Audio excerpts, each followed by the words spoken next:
안녕하십니까. 일과영득 최영득 원장입니다. 의대를 많이 가는 영재학교가 있다. 맞습니다. 참 의대를 영재학교 가면은 안 된다라고 생각하고 있고 원래 안 되는 건데 말이죠. 그렇죠. 그런데 의대를 많이 가는 영재학교가 있습니다. 매년 이 강덕구 의원님께서 우리 특히 특목자 사고 부분에 대해서는 참 입시 자료들 많이 올리시는 분이시죠. 이분께서 자료들을 올려주시는데요. 올해 결과는 이렇습니다. 내용을 보니까요. 각 학교별로 의대를 얼마큼 가느냐라고 정리를 해봤더니 한국과학 영재학교처럼 한 명도 안 가는 학교도 있는데요. 그렇죠. 그런데 반대로 서울과학고처럼 24명, 29명 꾸준히 보내는 학교도 있습니다. 마찬가지로 그만큼 숫자가 되는 학교가 대구과학고, 대전학교도 볼 수가 있긴 하네요. 그렇죠. 자, 왜 이런 현상이 일어날까요?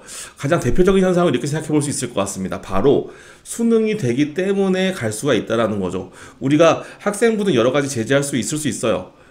그래도 뽑아주면 어쩔 수 없지만, 그래도 학교에서 굳이 안 뽑아주려고 하는데, 이 친구가 수능을 하면 어떡할 거예요? 그쵸? 그러다 보니까, 확실히 수능을 잘하는 학교들이 의대를 잘 가더라, 이런 뜻이죠. 그래서, 똑같은 영재학교 선택을 하더라도, 우리가 수능을 잘 볼 수 있는 학교가 어디인지를 생각해보는 것도 방법일 수 있고요. 그게 의대를 가는 방법일 수 있겠어요. 굳이 간다면 그렇게 말이죠.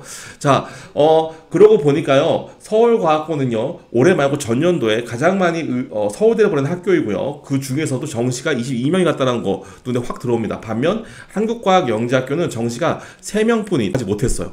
자, 그러면 서울대 한국과학 영재학교는 나쁜 학교냐? 그런 건 또 아니란 말이죠. 어떤 특징이 있느냐라고 보니까요. 확실히 카이스트 부설 고등학교라고 이름이 붙을 만큼 우리가 의대보다 카이스트를 많이 갔더라, 이런 것들을 우리가 알 수가 있었습니다. 아, 그렇군요.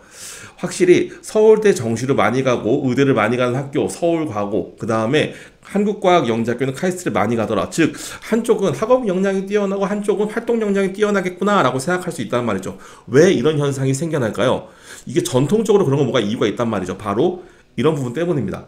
서울과고 같은 경우에는 1학년 1학기, 2학기 찬찬히 전 과목 수학과학 공부를 하고 올라오면서요, 3학년 2학기까지 꾸준히 우리가 알고 있는 공부들을 해가면서 진행을 합니다.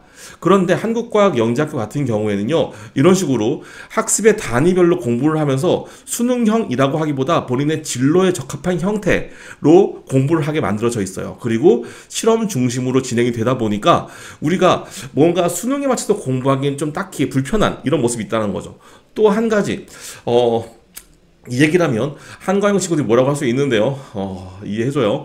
서울과고 같은 경우에는 시험 볼 때마다 굉장히 빡빡하게 점수의 평가를 받습니다. 그런데 한국과학 영재학교 같은 경우엔 현재 특히 1학년 같은 경우엔 1학년 필수 과목들이 패스페일로 받는단 말이죠. 그러다 보니까 완벽하게 딱 뾰족한 공부를 하기보다는 내가 이거를 다음 학기에 내 전공을 위한 활동을 할 만큼 공부를 하겠어로 채워줄 수 있다는 거. 그렇기 때문에 확실히 두 개의 학교가 차이점을 보여지네요. 그렇다고 해서 서울과학고등학교가 영재학교의 다양한 이런 실험 과정을 거치지 않느냐? 아닙니다. 보시는 것처럼 다양한 과정이 있어요. 그런데 물론 한국과학 영재학교가 생각을 해보면 갖춘 장비라던가 시설, 그 다음에 준비가 더 많다는 것이죠. 어쨌든 간에 영재학교 과학고 입학전형 개선 방안에서 의약학계열 진학비율이 높은 학교를 관리하고 점점 막겠다라고 했으니까 사실 지금 의대를 준비한다고 해서 영재학교 가는 것은 옳지 않을 수 있어요. 또한 지역 인재 전형이 확대되는 이 시점에서 좋은 길, 그 다음에 한마디로 수월한 길이 아닐 수 있습니다. 한마디로 100%의 에너지를 내도 의대를 갈 수 있는데 120%의 에너지를 내고 의대를 가는 방법이다 일 수 있는 거죠. 하지만 우리가 의대를 많이 가는 학교를 보다 보니까 무엇을 알 수 있었나요? 우리 학교에서 영재학교마다 다른 공부 방식을 조금씩 갖고 있다라는 걸 알 수 있었네요. 그렇죠? 영재학교도 골라가면 좋습니다. 물론 어디든 가도 좋긴 하지만요. 모두 화이팅!